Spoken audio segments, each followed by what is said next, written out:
Good evening. Now, we normally don't do revenge posting at the quantity, but tonight I'm going there. Our producer Sean Key and I were at SpaceCon today, and we're going to have all the details. Northwood Space secures both a 100 million Series B and a 50 million Space Force deal. I don't know if it was the same day, but that's pretty darn good. There's this company in the EU called Autophage Rocket Concepts.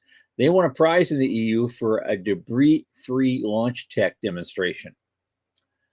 Will the planets align for Elon Musk's IPO? We'll find out. And UARC's Space emerges as an EU powerhouse.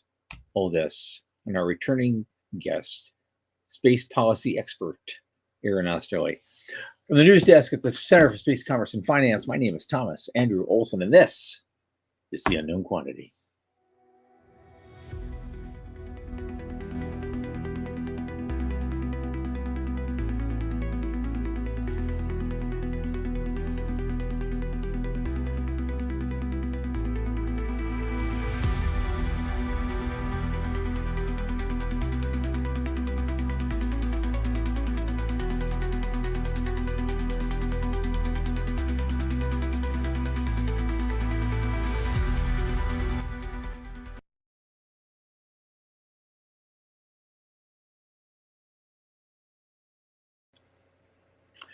As you know, this program is brought to you by the Center for Space Commerce and Finance. And what do? We champion and strengthen emerging space startups and space-adjacent enterprises worldwide through advisory, access, and efficacy. Now, our pitch events and our world-class boot camps and a lot of other things we do fortify startups to be better investor-ready. Now, a lot of our work, especially this podcast, is supported by our listeners and fans like you. Remember, the center is a 501c3 nonprofit, so just go to our website, cscf.space/support, click that donate button, and drop something in the tip jar. Thanks so much for all your help. Now, my oldest space friend in the whole damn universe, Michael Lane, is also here. Michael, come on in, man. Hey, how's things? There he is. How you feeling? You better? You had a cold last time. You know, I said I was at 40% a few hours ago. I took a nap. The cough is less than it was, so call that progress. Tuesday was awful. Yeah. Tuesday was awful. But yeah, I'm getting better. So yeah, you popping the vitamin D, you popping the C. I have so many things. Yeah. I ate every orange in the house. That was on Monday when I was like, I'm in trouble. And I ate 4 oranges because it was the only thing I had. So Sean's recommending vodka. I'm not a big vodka guy, but you know. Yeah. Well, I knew a guy he's going to get one of those things that guys my age get every 10 years. Right. And and he was getting ready to go. He's purging himself, and the doc told him, you can only drink clear liquids and stuff like that. He calls me and he says, Tom, do you know Scotch is a clear liquid? I haven't seen him in years. He's probably dead now. The guy was hopeless. Media guy I know from way back. That's a memorable line. That's a memorable line, isn't it? Hey, okay, right? Whatever works for you, man. Just don't tell the doc. Right. Right? Yeah. Oh God. Oh, we have quite a night this evening. I'm hoping to see some of our favorite players come in. They haven't come in yet, but we'll see who drops by. I know that Sean was telling me we got between 300 and 400 people now following us on regularly on Spotify and Apple and all those places. So we are growing. That's great. Love hearing that. Love hearing from our community. I guess what happens is one of these days is probably all going to happen. Hey, Joe Prestritto, he's here. Hey, Joe. What's going to happen? Someday we'll do some kind of controversial thing to tweak people just the right way, and it'll go viral. And then, so that's why the guys. I remember guys like Steve Martin in the early days. He said, "Yeah, it took me 10 years to become an overnight success." Right. And that may be exactly what happens. Someone doesn't take 10 years. Like maybe one. but that would be better. But yeah, no, we're up to what 70 shows now. We've been at it for over a year. We've been consistent. I mean, we're following the whole the formula. So, but you know, we talk about stuff that is boring to 99% of the people. Like our 1%, the space nerds that love this stuff. Right. You know, we know what we're doing. We know our content. We know our audience. It might be mighty, you know, small, but it is mighty. And I don't really care if we ever go viral. I think when stuff pops for you or stuff pops for me in our day jobs, I think that's going to be newsworthy. That's going to be a huge thing. I think, but I think that with we're doing this. I mean, it's not a hobby. You know, we're trying to do something here. It's not. And even our it really is. Niche could represent, you know, 100,000 or 200,000 people somewhere. They just haven't found us yet. Yeah. Well, we know that this show has had a few pops when you know, when you're the former NASA administrator and you thumb up our posts, we get 20,000 views on that one. So we know that we've got some stuff that's interesting to some people. He's you know, we have an interesting community built here, and I love it. So thank you. Yeah. Okay. All right. Oh, let's go to the revenge post. Here is what happened. I mean, you guys, a lot of you guys know about this. More than a few years ago, and it's still in the news. That's why this news article is only 3 days old. Even the most recent events in it happened almost a year ago. I talked with one of the guys about that today, even at SpaceCon. But Michael Mann sued Mark Stein and sued commentators Mark Stein and Rand Simberg. They had written, you know, way back, written blog posts about it. National Review and CEI respectively hosted the posts, and he sued all of them. And he originally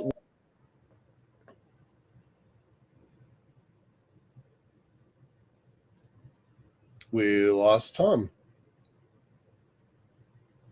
I'm going to give him a second to come back because I'm not sure where he went.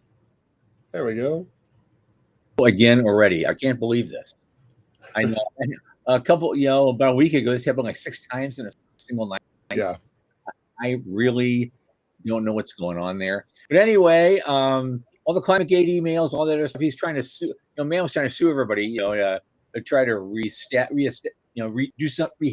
rehabilitate his reputation. I talked too fast today. And it didn't work, but he still won the initial contest.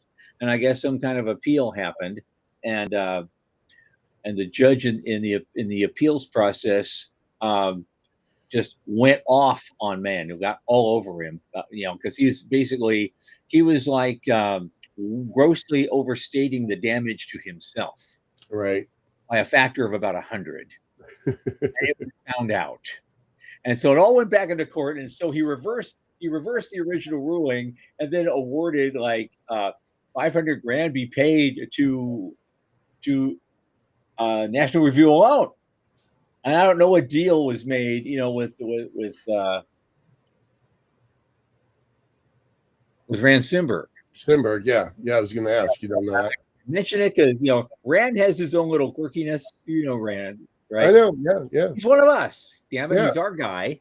And you know, when an injustice is finally reversed, that's a great thing to crow about. It may go on to another final decision somewhere. But it's like I said, it's finally ready for appeal, and everybody was talking about this, even in the article. It's like, hey, maybe we're finally seeing the end of Michael Mann. We're all going, okay, that works for me. You know, he's the guy that tried to make the medieval warming period go away. Right. You know, weird. Okay. So I thought that was a fun thing to look at and say, oh God, karma does actually happen sometimes. And it's really good. And one of our own is getting the justice he deserves. And that's great. Now here's what I want to do next up, because I hope for the best for Simberg, because that guy is solid. Quirky but solid, right? He's our kind of quirky. So yeah, he is. He is. Now Sean and I went to SpaceCom today. And the funny thing is I thought that's where you were leading when you're like revenge posts, because I know you don't have a stellar opinion of SpaceCom. So I thought that's where you were going with the. I know a couple of people who run it, and I'm not really impressed with the things they do, and you know who I'm talking about. Yeah. Not the head guy; he seems to be okay, but a couple of other people involved. Mm-hmm. One of whom, I mean that guy. I'm not going to mention his name, but that guy also 2 years ago at ISDC when I was doing that big panel, he wanted to ask a question. He pretended to want to ask a question at the very end of it, and then he tried to hijack the rest of the time to talk about his own shit. Nice. I had to shut him down. I said, no, this is my table. I paid for it. You can find your own. I'm sorry. Right. Yeah, it's just it's fine to deal with that guy. And I've been to a couple more of those. I mean, I went to them a couple of times when they were still in Houston, because they just moved to Orlando, like, I don't know, 3-4 years ago. Yeah. And I haven't really been to one, since then. This one has started out a little bit weird. Sean, you want to join us here? You want to come in on the camera and join us for this segment, because you were there too, and we both saw different things. We have a lot to talk about. Yeah, good. So the first day, Sean didn't see the first day. The first day, it was it wasn't really the SpaceCom part. It was other kinds of communication, rapid responsiveness or something. It was mostly military stuff, defense. That would be interesting to me. Right. So if you work for the War Department, if you work for NASA, if you work for one of their contractors on Wednesday, you had a great day on Wednesday. Anybody who's in the entrepreneurial sector, probably not so much. Okay. They're not looking for little guys to try to boost up or anything or do anything with. Now the real deal started happening today, and there's some interesting stuff in the showroom. We have all the folks out there displaying their wares. Well, the thing is, so it reminded me that the flavor of it, the vibe of it reminded me of like a mini version of the satellite conference. Oh, all right. That I go to every year. So it's almost like hours of kind of going, what am I doing here? And then punctuated by moments of really interesting, happy shit. That was kind of what it was like yesterday. Today was a lot better because we finally got some good content that mattered to us, people like us. Right. Sean, why don't you lead off on that? Tell us what you saw. Well, I went to the down mask. Of course, I'm the down mask guy, right. And I wanted to sit through that. Dallas Bienhoff was sitting behind me. Right. Hey, Dallas. And then Richard Godwin was over in the corner. Cool. And Dallas asked a question. Richard asked a question. Then my big mouth got up at the end. I said, well, I'm the producer of the Unknown Quantity podcast, and we host a show where we ask our guests a question at the end of it. Dallas has been on there. Richard's been on there. So, and we talk about what's your 5-year projection, what's your 25-year projection for space. But in this case, what's your 5-year projection and your 25-year projection for down mass? And the quote at the end is what caught my attention. I forgot his name. I got it here. It was, I didn't have the card. I wasn't expecting to come on air. But anyway, he said they want to get to the point where they're bringing down 500 kilograms of regolith per load for down mass. Okay, 500 kilos. Cool. Yeah, per load for down mass, which is the size of a back of a pickup truck. Yeah. And so I'm like, oh, we need to talk. Okay. We need to talk. We got a discussion to have here. So he's agreed to the idea of coming on the show. Okay. And I got his business card, and maybe I'll get him to talk to you. And like he said, when I walked in, and then after that, I met with Dr. Schultzman. She wanted to ask me a question about something I was working on that I write about a lot, which is the tier method. And I explained to her it's about evaluating emerging technologies' intrinsic risk, that it can be done. Don't let anybody tell you it can't. And then, I mean, mine might not be the best method in the world, but don't ever let somebody tell you that it can't be done. You can do it. You just got to set up a framework.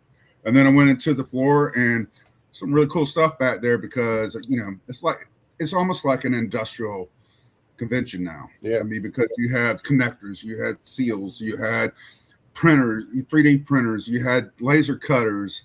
You know, they also had your simulation training systems. You had your space weather, not space weather, but you had other observation companies. You had robots, lots of robots. Yeah, right. You know, professional robots. You had the kids with the robots, which we do have a video to share. Don't mean to steal your thunder. So Oh, no, go ahead.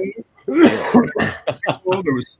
I got more thunder. Trust me. Yeah, you had the Space Force out there, and I got to talk to those guys. You know, my son's involved with the Air Force, so he's involved with them a little bit. So, yeah, it was pretty cool.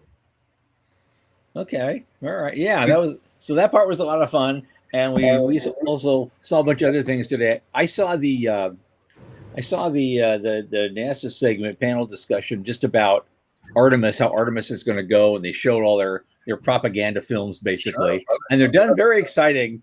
Yeah. The one thing I will not, but it shows, it was sort of, in a way it was depressing because they're showing all the shit that none of us want. You know, you show, there's the $4 billion Artemis, yes, are going up, you know, and then they show Gateway, and this is an interesting thing. They didn't mention the EU's a part of this. Okay, all right. At first place, they're still acting like it's theirs. Okay. And then they also said, "Oh no, it has a new feature now. It can change orbits." Oh. Now, gee, why would they need to add that feature? Do you think? Do I hear relevance? Yeah, I'm like, that's a big change. You think? And they just said it out loud like a throwaway line, and no one would notice it. Huh. Now, the good news, there were 5 guys in this panel, right? Yeah. Only 2 of them were government employees. Okay. There was a guy from SpaceX. There was a guy from Blue Origin. There's another guy from some company that begins with an H, whose name I forgot. They're building a robot hopper to hop around the moon and get data. And it's like run by steam or compressed gas. I heard a little bit about. Okay. Begins with an H. 5 letters begins with an H. Why did I forget it so soon? I had nothing to do notes on. My brain is going quickly. I forget to take notes. But yeah, they all talked about the stuff they wanted to do and how they wanted to do it. And again, you know, the graphics are beautiful, you know, showing, you know, the blue lander, you know, and the ladder, and or they have a stairway. Yeah. Elon's lander has a crane. You have to let elevator. They won't use the word elevator, but it's an elevator. It's an elevator.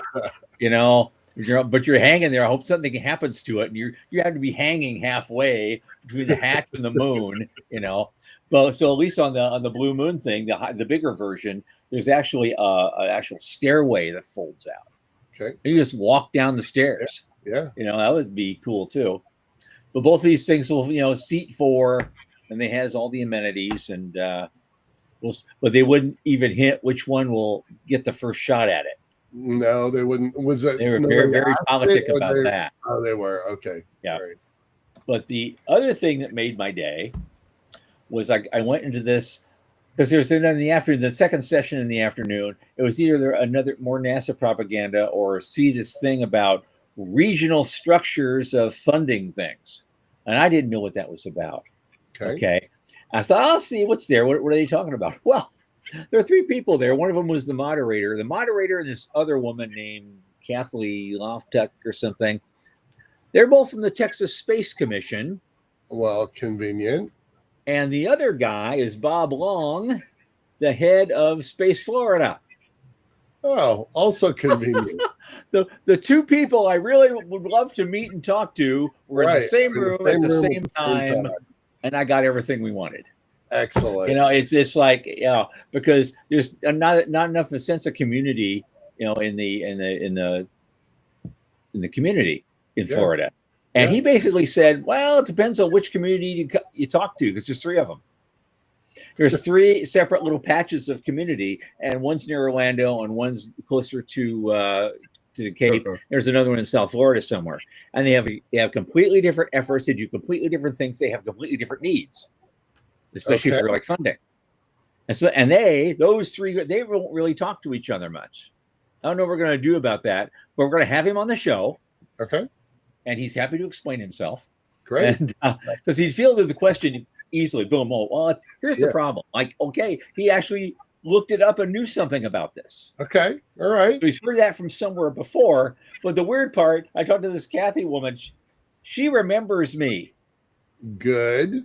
From somewhere. I don't know what that was all about. I think I had some correspondence with her early in the application process. Right. Yeah. And she's the one I was writing to.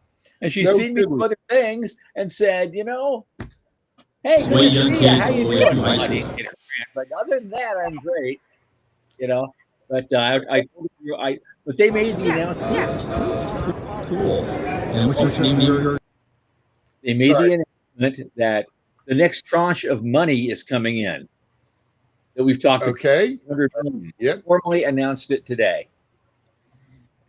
And so I could give her a hint. Yeah, we're going to apply it. Then we're going to add new facilities. We're going to add new features. We're going to add new people, and probably add a zero. So, but I also told her Dennis Stone was involved. She knows Dennis by reputation very, very well. Oh, good. That sounds great.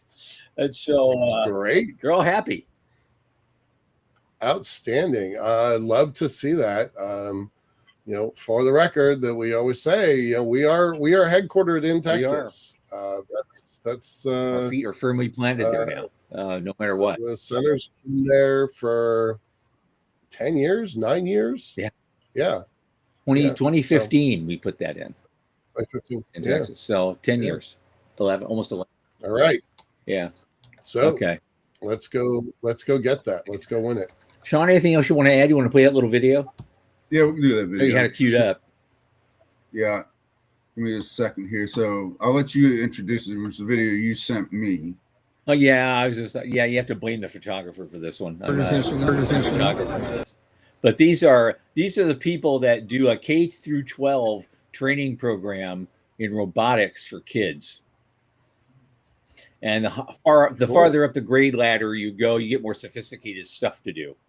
The stuff she's showing you is built by like 8 and 9 year olds. Yeah, this is pretty cool. All right, young lady, what is your name again? My name is Basil. Hi. Hey. Hi. And you represent these guys? Yeah. Okay. So every year we get a different theme / challenge, and so this is our 2024 robot. Okay. Basically, the goal was to pick up these circular rings, which were called nodes, into the robot. So.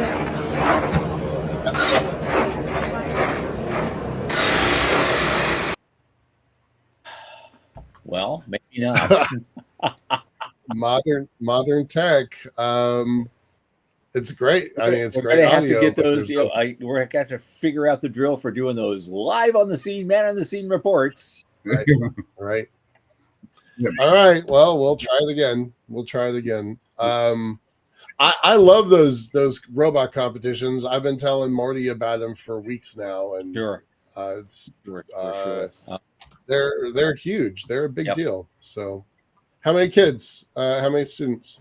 She had quite a few there. Yeah, quite a few there, but they've had a lot. And the woman who runs that show, she's we're going to have her as a guest as well. So cool. Yeah, we'll find out from her how many kids have gone through your program. 7,000. No. Yeah. No, they do. The Air and Space Museum here, the Seattle Museum, just had an event 2 weeks ago that had, I don't know, 40 or 80 high school students working on a design competition. So yeah, they're everywhere. They're constant.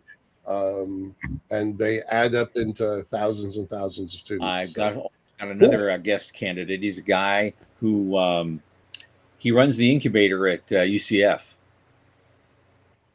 Oh yeah, he's been running you it sent for his 19 years. I want to chat And with they, him you know, for and sure. they have their, and they have all these numbers they put up there, like 300 companies and 1,000 funding things we did, you know. And Right. so I made a pitch for folks like us to come in and be guest lecturers at some of their programs, and he was way open to the idea. So we'll have him on. Awesome. And Love that's the gist of just the last day and a half. Cool. Are you going back tomorrow? Or no? I'm going back tomorrow. Oh, you are? Yep. Okay, cool. Right. Now we're running out of time, of course, as we always do. I knew this report would kind of be a time suck. Yeah. But I just wanted to read that thing again. Northwood Space secured a $100 million Series B and a $50 million Space Force contract almost the same day, I guess. Right. And it's just like,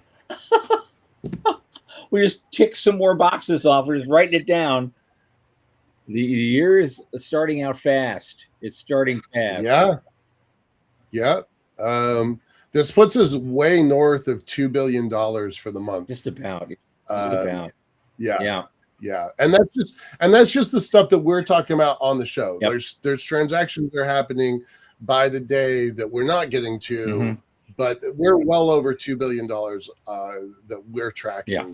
That Absolutely just shows up. Okay, I'm going to skip the last two. We can do them on Monday. Yeah, because it may end up being a news day on Monday anyway, because our guest has not confirmed for Monday, and so we'll see what happens over the weekend. You know, we got time.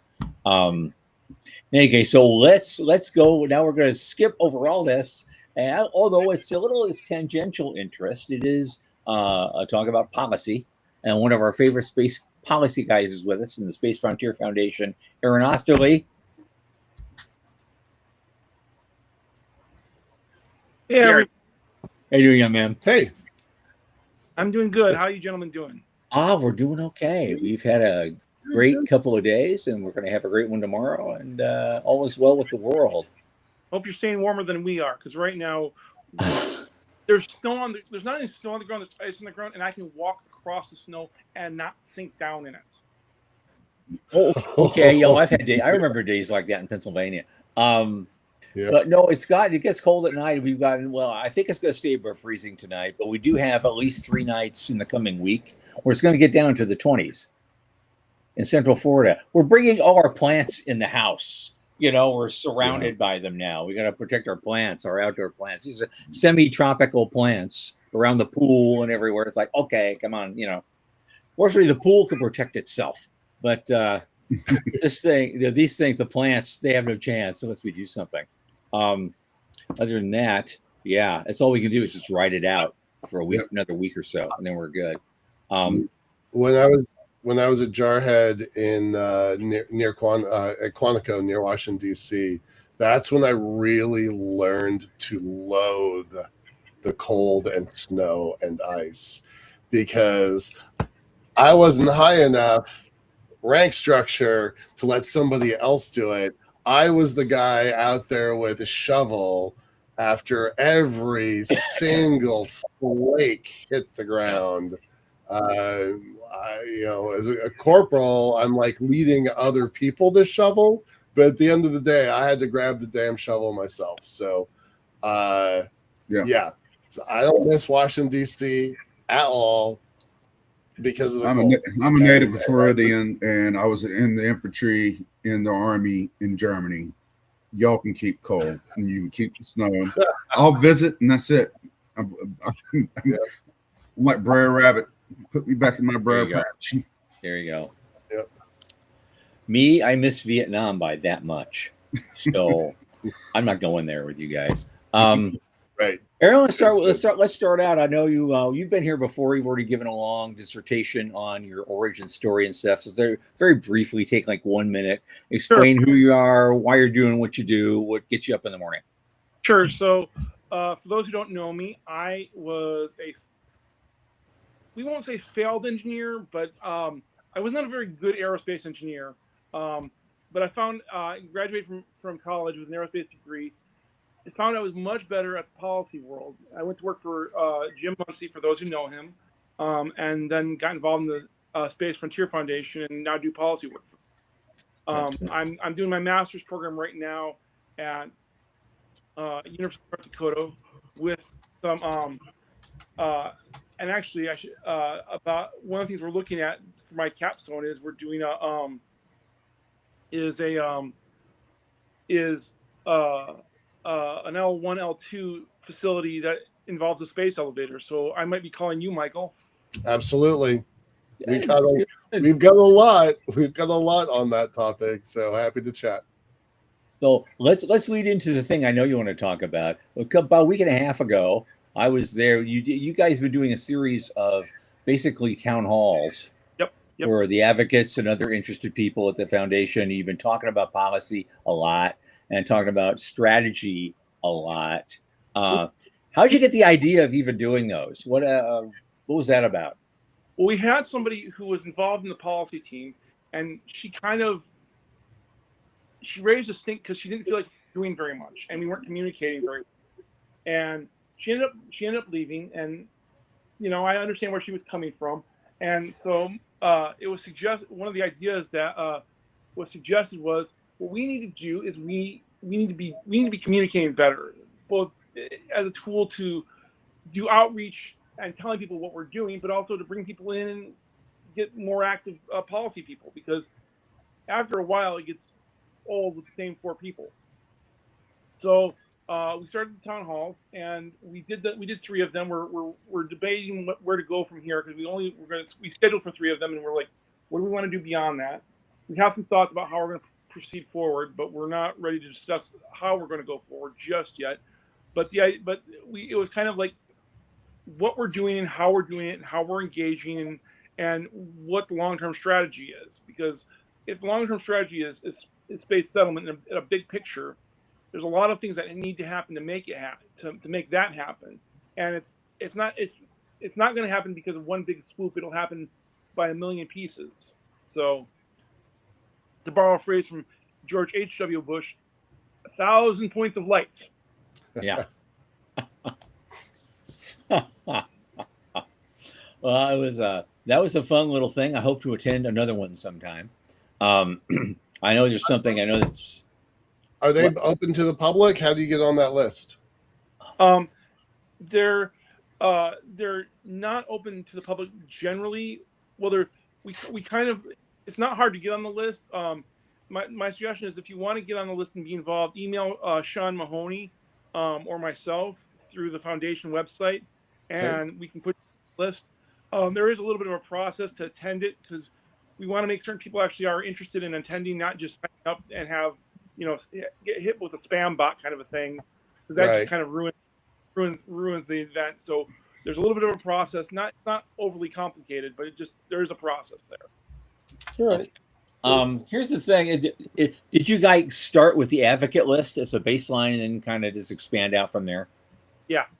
Because I saw a lot of familiar faces. It's an advocate list and people who have a role in policy and have an interest in policy, and then we go from there. And it runs the gamut. We had Jeff Grayson as part of it last time. Mm-hmm. And we had all kinds of people sign up, so there's a good discussion there. Good. Well, what was some of the outcomes from this last one? So we're on the subject. The big thing that came out of it is greater interest in what we're doing right now. And one of the things we're doing is we're getting ready for March Storm. And I've mentioned this before on my previous times on here. We have a date for this year's March Storm, March 16th through the 18th. Please come out. And we're looking to integrate this year we're trying to integrate, because there's a lot of, everybody knows about the SpaceX IPO. It's going to be huge. And we're trying to see greater integration of financial tools, other industry development tools with the space community, because that's not very well understood. If you want, it's kind of, to a certain degree, space is in the little corner in the science committee, and if you want to do space, you go there. But there's there's a lot of tools out there that would be ideal to have access to. That it's basically like if you had space to what they're doing, it opens up a whole new realm. So that's kind of what one of the big things that's coming out is how do we do that? How do we engage on that on those topics?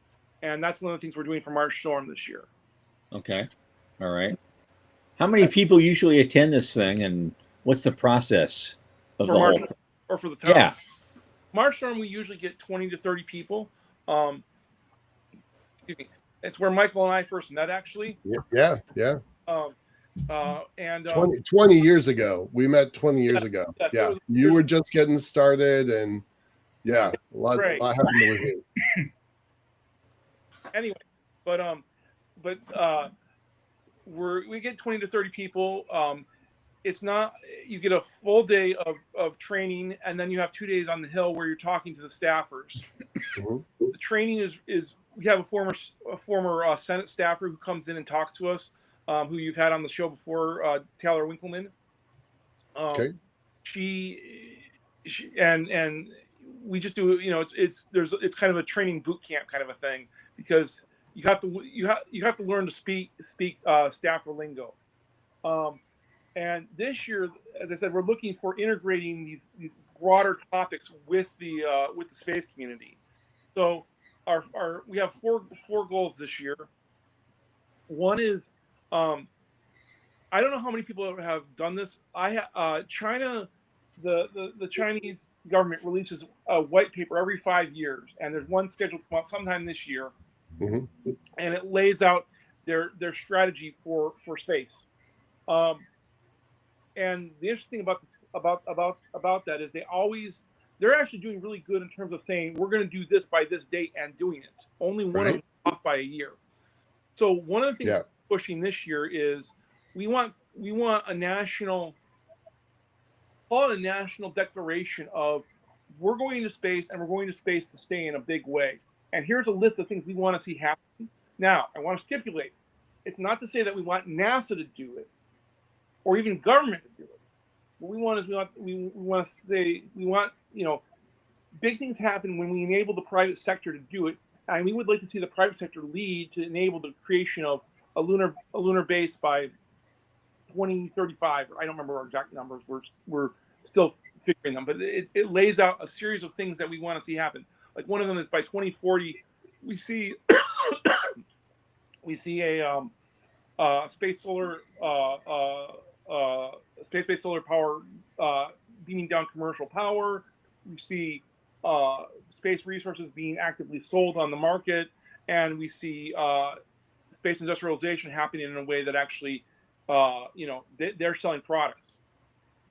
Bunch of things like that. Down. And it says, again, it's not saying NASA or the government to do this, but it says private industry, you need to do this, and government will support you in your activities. So we see that as our first step. Is kind of like a way to sit down and say, we're here for, the U.S. is here, and we're going to develop space too. It's not just going to be the Chinese. And we want to go, and the other side of this, we always want to say, it's not a matter of just meeting the Chinese expectations. We've got to beat the Chinese expectations, which means we've got to have bigger visions than them. Right. So that's that. The second thing we're doing is we're getting space out of the science committee. That's good. What we're enabling, what we're looking to do is, without crossing any jurisdictional lines, that gets really dicey real quick, as you can imagine. You don't want to make the powers that be too mad at you. What we want to do is we want to use the bullhorn of the science committee to go and say to other committees, you should be engaging on space topics as well as they relate to your committee. For example, there is a 2 years ago there was a hearing that the Natural Resources Committee did on space space mining and space resources that Greg Autry was at. We want to see that kind of interaction. There's a number of very detailed, very specific tools that I mentioned earlier, that I talked about earlier, where if you add the words and space, it becomes they can do active things. And so we're looking at that. So it would kind of be a spread out of industry policy for space to the various other committees to get them active on it. And then the third thing we're looking at is each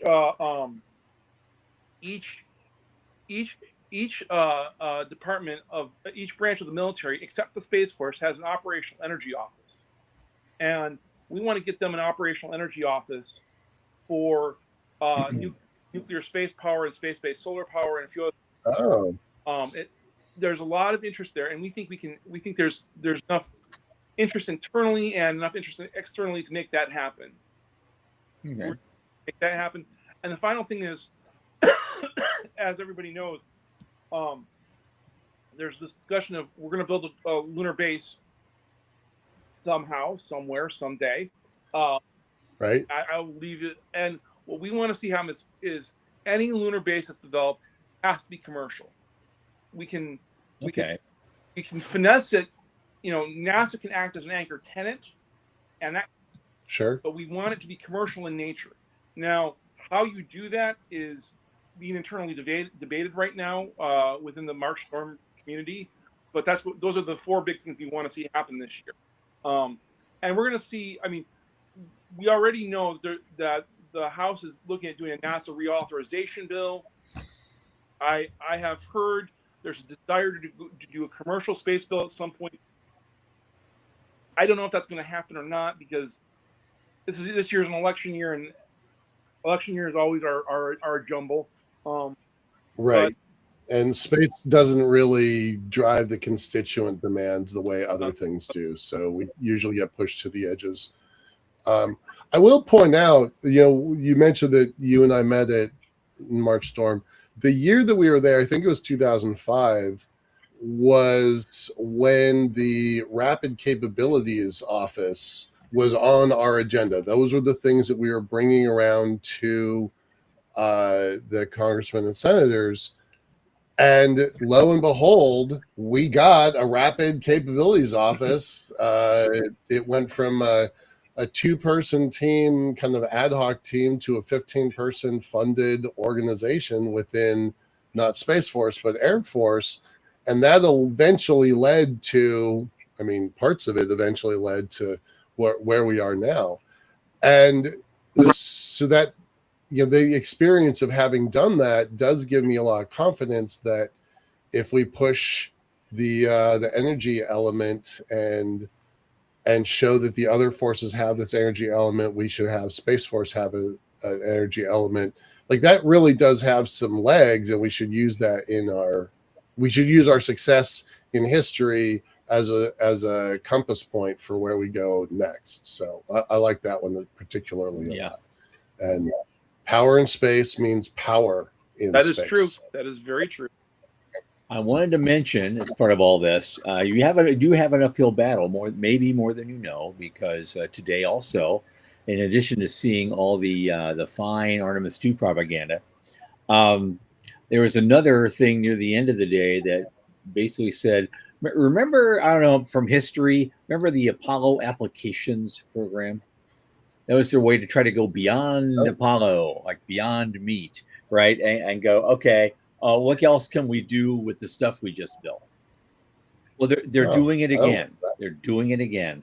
They're also bringing up this idea of Artemis applications to help do development on the moon after we've gone there a couple of times, just to keep Artemis in business, I guess, for a longer period of time. And we all know it's too expensive. It's got to have a useful life, and then it's got to go. But they're already talking about this. And one of the things they included in their pitch was building their own base. And so if you're going to get going on this commercial stuff, you have to really amp it up now. Yeah, that's why we're already talking about this kind of stuff, and we need to shut that one down. I can't do anything about Gateway. Maybe we can do something about this. Those are NASA folks talking about that? Yep. They did a whole hour session on this stuff. All right. I believe it. I mean, it's interesting if you go in. they were looking at when they were first debating what became Gateway. One of the proposals was they called it Skylab 2, and it was basically a modified upper tank of an SLS. Mm-hmm. I'm not a bit surprised they're looking at that kind of thing. That said, I think that it's everybody's still trying to figure out what's going on with the lunar base, which is why we're trying to move fast on it, because we want it. And the other side of this point is there are people within Congress who I've heard them say, we don't want HUD on the moon. We have enough of that kind of thing going around. I've heard that phrase from staffers. HUD on the Yes. moon.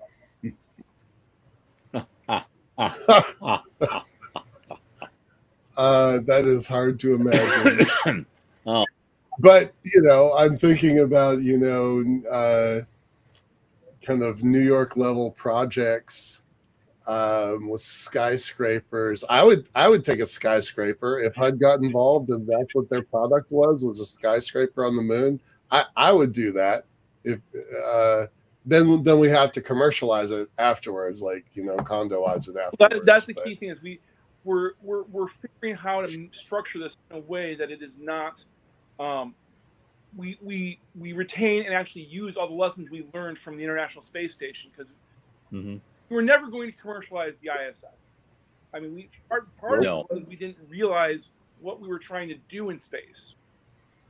But now that we've learned that you can do commerce in space, let's do commerce in space and develop it and do it properly. Mm-hmm. So that's the push.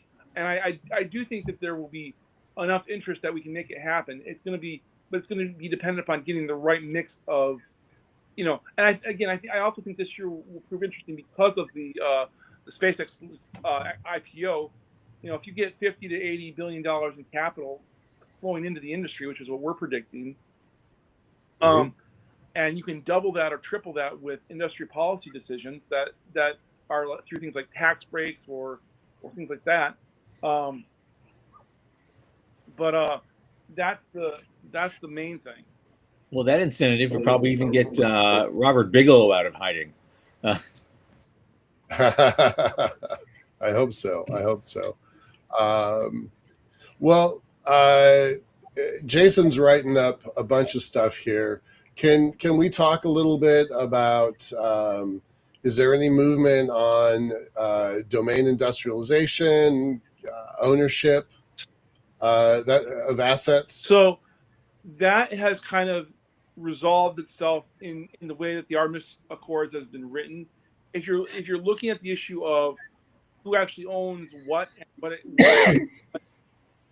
there's not an agreement about what a space object is, and that's or not space object, but heavenly bodies. Excuse me, that's the term of art. And so, does that cover everything from golf ball disc-sized asteroid to the moon? Right. And that's an open debate. I don't know. I doing my master's has given me some insight into all this, and it's an international problem. That said, we do have the situation whereby if you have a space, as my professor put it, if you have a space bucket and you pick up a rock and put it in your space bucket, you own that rock, and that will never change, because and you have that through the Commercial Space Launch Commercialization Act, I think is what it was. I'm drawing a blank now, but anyway, from 2015, the 2015 Commercial Space Bill. So that's there, and that's not going to change. Now, if you want to claim formal property rights on the moon, that's a bridge that may never happen. But if you put down a facility on the moon, you can permanent. To Jason's questions, permanent structures are allowed as far as anything that's permanent in space. So Awesome. That's okay. Yeah. Good. Well, also Joe Prostruto makes a good point. He said a lot of the base infrastructure implies a hard to commercialize system. That infrastructure is designed by government, which doesn't have cost constraints or actually any kind of commercial use imperatives at all in what they're doing. They just design what works for them for this particular mission, and then whatever happens later is, oh well, you know. So that's why we're pushing. That's again, I go back. That's why we're looking at how do you make a commercial from the get go? How do you create the equivalent of CLD before you have ISS, commercial LEO destinations program? What are your base principles? What are your strategic implications, et cetera, et cetera? Okay. Well, I think that's a terrific hope that we can, push that forward. How many people? You said you're looking at 20 or 30 people to join March Storm next. That's what we're hoping for. It's I mean, I would love to have more than that. If I have more than that. But in terms of actually, but 20 to 30 is just the historical numbers we've had, and we can get a lot done with 20 to 30 people because we get a lot of offices. The staffers are, always eager to engage with us. Say one office, but we won't discuss that office. Save for one. Morty, because of your show last year, Morty went to one of our members here. He went to the event last Morty, year. Question. I would reach out to Macy. She was the coordinator, and she's still the coordinator for this year. You should have her email. If you don't, email me directly or go through the Space Frontier Foundation website, and we'll work with you. We'll figure out a way for you to be able to attend. Cool. Neat. Well, let's talk about other policy stuff. Just for a moment, we just had an executive order come down from on high a couple days ago. Well, I guess it's been a couple weeks now. Any thoughts on any of that? So I'll give you the quick 411 of other policy things. One was you had the confirmation and you had the new NASA administrator formally get nominated, confirmed, and all that done. So he's now NASA administrator, and that was a good thing. There was almost a NASA reauth bill released during, or at least that's what we heard during in December, but got held up for reasons that are just internal politicking between various offices. And then the big thing, and then the other thing was the executive order, which you mentioned there, Michael, and that is, it's kind of a, as I understand it, and as I'm reviewing it and getting to know it much better, it's kind of a catch-all to try and put everything together in one place and figure out what's going to happen. Now, there's not a space council. There's not going to be a space council. It's clear, even though the law still lets for a space council. The president's not going to have one, apparently. There's some subset of, there's some lower level people that are interested in space, but some of the higher levels are not as interested in space, and that's part of the problem. So the real question is how much room does our new NASA administrator, does Jared Isaacman, have to implement some of these activities that he wants to have happen, in terms of whether you're talking about SLS off-ramp or those kind of things? Because there's all these reports that the EO asks for. Like one of them is, how do we get $50 billion of new investment from the Department of Commerce? And that's a good thing to ask. But the question I have, and I think the question that everybody should be asking right now is who's going to be there to make sure that when this report comes out, it's actually useful? Because I've heard from multiple staffers there's not it feels like there's not a fully vested place for to prevent siloing of various programs or offices or agencies and so on. And that's always, I mean, we know this well. We've lived it in terms of whether with siloing, in terms of whether whether you're talking about space at NASA or the FAA or wherever. So. Okay. I was kind of, I had high hopes. Let's just say I don't see eye to eye with this administration on a lot of things, but their space policy, it was good the first time. It's good the second time. Definitely, I felt like Vice President Pence was way more interested in space than Vice President Vance is. So very different personalities in that role. And I hope our audience knows by now that space is the mandate of the vice president. And if you're not interested in it, nothing happens. And we didn't see anything happen under the Biden administration with Harris, and we're not seeing anything happen under Vance. But I hope that now that kind of that troubled waters of not having an administrator, and on the same day that they announced the administrator, they also announced the executive order, that I'm hoping things are, prioritized in this administration. That's what I'm hoping. That's what I'm hoping too. It's really dependent on how much room and runway they give Isaacson, because they may basically say, because I know this happened with other agencies, where they basically said, don't give out bad news, but otherwise do whatever you want. Right. So we will see if that happens with NASA. Mm-hmm. Okay. Now, during your March storm training, I just wanted to ask, just for a kick, during your March storm training, you said you also, you helped teach people how to basically translate what they say from plain English into bureaucrat staffer speak or something. You going to publish that into a book? Because I think it would be pretty funny. Well, it's actually not. You have to remember, a lot of staffers are young. Like, yeah, it's crazy how much power they have. As children, they have power. It's crazy. 20-year-olds, and it's just like, oh my god. Right. And so you've got to, but they have a portfolio of like 40 things or whatever it is, and so you've got to be speaking, to quote a friend of mine, you've got to be speaking in Barney the dinosaur language. You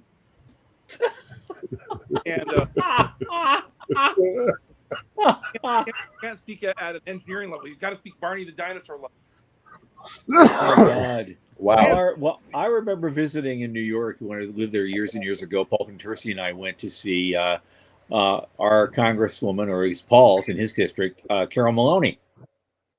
And she was a big name for a long time. She finally, they redistricted her right out of a job on this last census. And so, but we went to see her. We told her all about. We were repping the Mars Society at that point. It was a pretty new, outfit, and we're lobbying for certain kinds of things. We want to talk about this. We want to do policy that, which the one time I did that and did it probably poorly, but compared to you guys. But she told about that. We did our pitch. We sat and waited, and she sat down and she looks at us, very puzzled face. Said, "Haven't we already been to Mars?" That doesn't surprise me. You see, 20 years ago. Yeah, but when you're talking about you're complaining about the young'uns, they're in these staffer positions. I'm going, you should talk to their bosses. They may still talk like that today. Well, okay. So I know we're short on time, but I have to share. For a long time, I don't remember who it was. It was either the head of the science committee or the CGS committee, in the appropriations committee. He was very interested in Europa, the possibility of life on Europa. Mm-hmm. And somebody gets up there and says, in essence, well, if what we need is to look for insects on a moon on Jupiter, then by God, we're going to look for insects in Jupiter.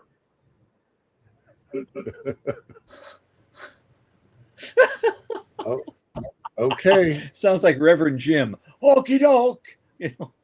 You have to remember, Congress looks like, as I said before, Congress looks like the U.S. So all the good and all the bad. Yep, that's it. All the good and all That's it. Party loves nuclear propulsion system. So that's great. Well, at that point, we didn't get to the 5:25, but we did get to the top of the hour. So we'll do it We'll do it next time. Aaron Oesterle, Space Frontier Foundation, Policy Wonk Extraordinaire. Love having you. Let's do this again. Absolutely, anytime. Okay. Maybe See you in March. Yeah, a couple months. Yep. Okay, I just got the word during all this conversation from you, Sean, that we do have a guest for Monday. He's author Gary Gilbert. He has published a compilation, which I have right here. You can see it backwards. Mhm. It's called Space Girl. 21 I have it women on my- write about their careers on Earth in the space industry. And we're gonna help him sell books. I've gone through this. Oh, it's amazing. It's actually amazing what he's put together. And we're gonna be talking about it on Monday. I don't want to put words in his mouth, but I'm pretty sure all the proceeds goes back to our alma mater, ISU. Yeah, that I think could very that's- well be true.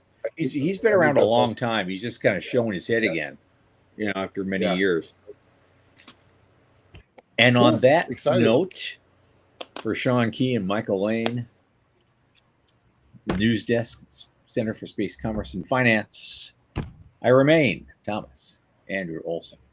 Keep watching the skies. Toodles.